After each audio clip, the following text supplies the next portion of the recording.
অনেকেই বলে যে কোনো মেয়ের মা যদি চালাক হয়, অতিরিক্ত চালাক হয়, তাহলে মেয়ের নাকি শান্তি হয় না, মেয়ে স্বামী সংসারে শান্তিতে থাকতে পারে না, নানান ধরনের ঝামেলায় পড়ে থাকে, নানান সমস্যায় পড়ে থাকে।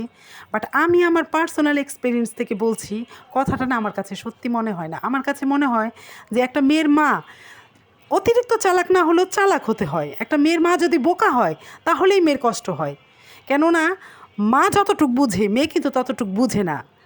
মা বুঝে কিভাবে কার সাথে কিভাবে চলতে হবে, কাকে কি বলতে হবে, কোনো বিপদে পড়লে কিভাবে সেই বিপদ থেকে নিজেকে রক্ষা করতে হবে, এটা কিন্তু একটা মেয়ে বুঝে না।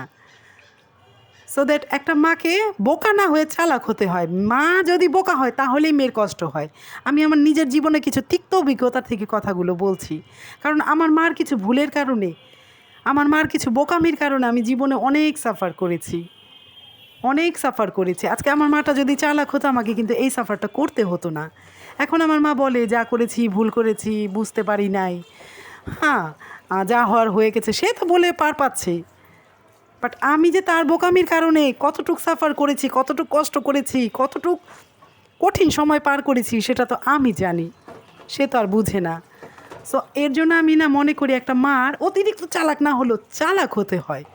একটা মেয়ের মাকে বোকা হলে মেয়ের যে কী কষ্ট হয়, এই কষ্টের কোনো শেষ নাই, এই কষ্টের কোনো শেষ নেই। একমাত্র মাই পারে একটা মেয়ের জীবন সুন্দরভাবে সাজায় দিতে, আবার মাই পারে একটা মেয়ের জীবন এলোমেলো করে দিতে।